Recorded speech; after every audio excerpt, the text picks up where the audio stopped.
Pagi hari ini Jumat 4 Oktober 2024 kita akan belajar tentang otoritas orang percaya.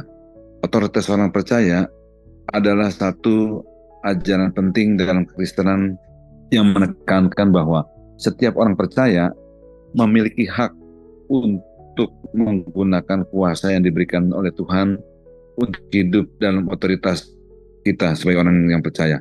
Tujuan kita diberikan otoritas dari sejak awal. Allah telah memberikan otoritas kepada manusia untuk berkuasa di bumi.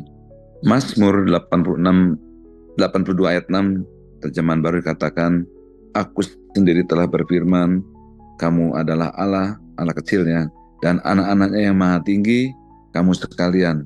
Juga kita bisa lihat di Mazmur 115 ayat 16 terjemahan baru, langit itu langit kepunyaan Tuhan, dan bumi telah diberikan kepada anak-anak manusia. Tuhan ingin melanjutkan mengelolanya bagi manusia. Jika kita lihat di perjanjian lama, otoritas digunakan adalah untuk mengelola bumi. Namun sekalipun dalam perjalanannya, manusia pertama yaitu Adam dan Hawa gagal mempergunakan atau mengelola otoritas yang telah Tuhan berikan. Tetapi oleh karya penebusan Tuhan Yesus di kayu salib, otoritas itu kembali diberikan kepada manusia dengan sebuah ikatan yang baru, itu ikatan perjanjian baru.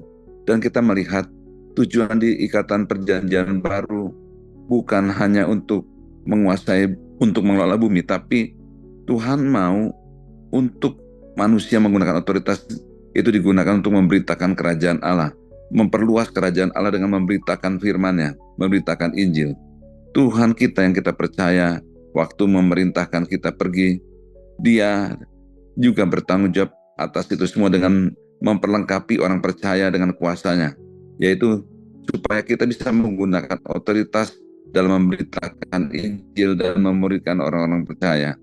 Ajaran ini sering dapat kita ambil dari beberapa perikop Alkitab yang menyatakan posisi dan otoritas orang percaya di dalam Kristus. Dan mari kita lihat ada beberapa aspek utama mengenai otoritas orang percaya. Yang pertama, kita diberikan otoritas di dalam nama Tuhan Yesus. Orang percaya diberikan otoritas oleh Yesus untuk menggunakan namanya dalam doa dan tindakan yang kita lakukan sebagai orang rohani ya. Yesus berkata, segala sesuatu yang kamu minta dalam namaku, aku akan melakukannya, supaya Bapa dipermuliakan di dalam anak. Kita bisa lihat di Yohanes 14 ayat 13. Nama Yesus adalah simbol otoritas tertinggi dan orang percaya diberi hak untuk menggunakannya, baik dalam berdoa atau saat kita menghadapi situasi apapun dalam setiap kehidupan ini. Salah satu yang paling penting ya, atau kita harus mengerti bahwa karena banyak orang sedikit yang memahami bahwa dalam prakteknya, dalam penyataan bahwa seringkali bahwa kesembuhan berada di, kita harus mengerti bahwa jarang orang mempergunakan bahwa kesembuhan itu berada juga di bawah otoritas orang percaya. Tuhan telah menyediakan kuasa kesembuhan dan menempatkannya di dalam diri setiap orang percaya bagi setiap mereka yang lahir baru. Nah, terserah kita untuk menggunakannya atau tidak, tapi itu sudah diberikan oleh Tuhan pada saat kita lahir baru. Dan untuk oleh itu, kita harus memahami dan bisa menggunakan otoritas kita sebagai kunci untuk melihat mujizat tadi. Kita dapat melihat di Kisah Para Rasul 3 ayat 1-8, bagaimana Petrus dan Yohanes melayani kesembuhan orang lumpuh. Dalam kisah tersebut saya bacakan ya. Kisah Para Rasul 3 ayat 1-8, terjemahan baru dikatakan bahwa pada suatu hari menjelang waktu sembahyang, yaitu pukul 3 petang, naiklah Petrus dan Yohanes ke bait Allah. Di situ ada seorang laki-laki yang lumpuh sejak lahirnya, sehingga ia harus diusung tiap-tiap hari. Orang itu diletakkan di dekat pintu gerbang bait Allah yang bernama Gerbang Indah untuk meminta sedekah kepada orang yang masuk ke dalam bait Allah. Ketika orang itu melihat bahwa Petrus dan Yohanes hendak masuk ke bait Allah, ia meminta sedekah. Mereka menatap dia dan Petrus berkata, lihatlah kepada kami. Lalu orang itu menatap mereka dengan harapan akan menerima sesuatu dari mereka. Tetapi Petrus berkata, emas dan perak tidak ada padaku, tetapi apa yang kupunyai kuberikan kepadamu. Demi nama Yesus Kristus orang Nazaret itu berjalanlah. Lalu ia memegang tangan kanan orang itu dan membantu ia berdiri. Seketika itu juga kuatlah kaki dan mata kaki orang itu. Ia melonjak berdiri lalu berjalan kian kemari mengikuti mereka ke dalam bait Allah. Berjalan dan melompat-lompat serta memuji Allah. Mari kita perhatikan bahwa Petrus tidak berdoa untuk orang itu. Dia juga tidak meminta Tuhan untuk menyembuhkannya. Tetapi Petrus berkata, seperti yang telah kuberikan kepadamu, ini berarti juga bahwa Petrus adalah bukan berarti Petrus adalah sumber penyembuhan itu sendiri. Melainkan Petrus berkatakan bahwa dalam Kisah Rasul 3 ayat 12 katakan, Petrus melihat orang banyak itu lalu berkata, hai orang Israel, mengapa kamu heran tentang kejadian itu? Dan mengapa kamu menatap kami seolah-olah kami yang membuat orang ini berjalan karena kuasa kesalehan kami sendiri? Melainkan kuasa Tuhanlah yang menyembuhkan orang ini. Tetapi kuasa itu berada di bawah otoritas Petrus. Petrus melanjutkannya dan mengatakan pada ayat 16 bahwa adalah iman dalam nama Yesus yang telah menciptakan mujizat ini. Tetapi Petrus tidak meminta Tuhan untuk menyembuhkan orang ini. Dia percaya, jadi Petrus percaya Tuhan telah melakukan bagiannya dan telah menempatkan kuasa itu dalam dirinya. Sekarang itu adalah tanggung jawab Petrus untuk apa? Untuk melepaskan kuasa itu. Dan itu yang dilakukannya. Tuhan tidak pernah menyuruh kita untuk berdoa bagi orang sakit, dalam arti bahwa kita meminta dia untuk menyembuhkan mereka. Melainkan Tuhan menyuruh kita untuk menyembuhkan orang sakit. Jadi ada perbedaan yang sangat besar antara keduanya. Ini hubungannya dengan operasi dalam otoritas otoritas yang telah Tuhan berikan kepada kita. Dan melalui perintah-perintahnya Tuhan juga berikan hal itu, otoritas itu kepada para muridnya.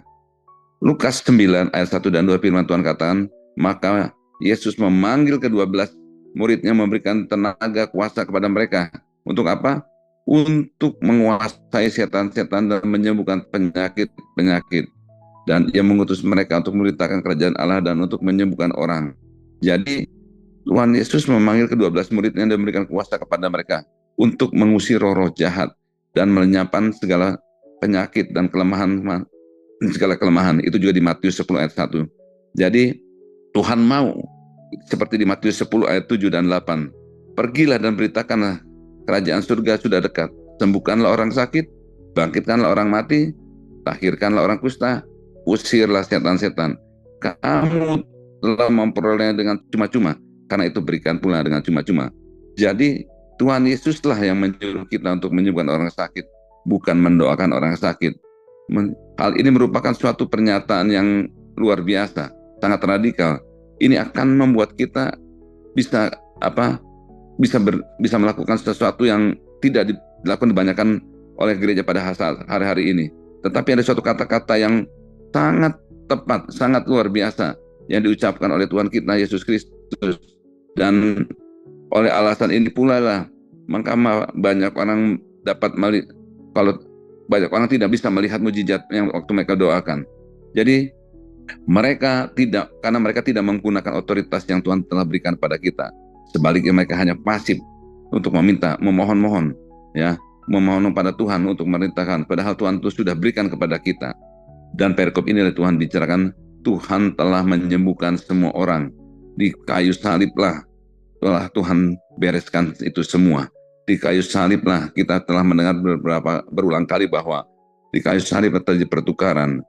Dia yang kudus, dia yang mulia, dia yang rela mati bagi kita, tubuhnya hancur, menerima ganjaran pukulan, ya, dan oleh bilur-bilurnya kita telah menjadi sembuh. Nah, yang kedua, kita diberikan otoritas juga, ada otoritas atas dosa dan kematian. Melalui kematian dan kebangkitannya, Yesus telah mengalahkan dosa dan maut.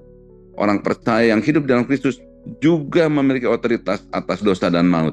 Kita bisa lihat di Roma 6 ayat 14 katakan, sebab kamu tidak lagi dikuasai oleh dosa, karena kamu tidak berada di bawah hukum Taurat, tetapi di bawah kasih karunia.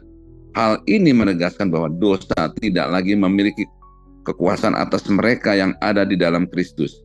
Matius 16 ayat 19 katakan, kepadamu telah kuberikan kunci kerajaan surga. Apa yang kau ikat di dunia ini akan terikat di surga, dan apa yang kau lepaskan di dunia ini akan juga terlepas di surga. Kata lepas sama dengan juga mengizinkan.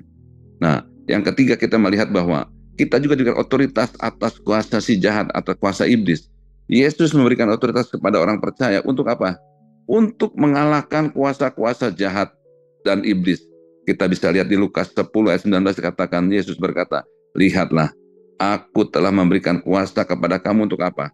Untuk menginjak ular dan kalajengking, dan kuasa untuk melawan segala kekuatan musuh, sehingga tidak ada yang dapat membahayakan kamu.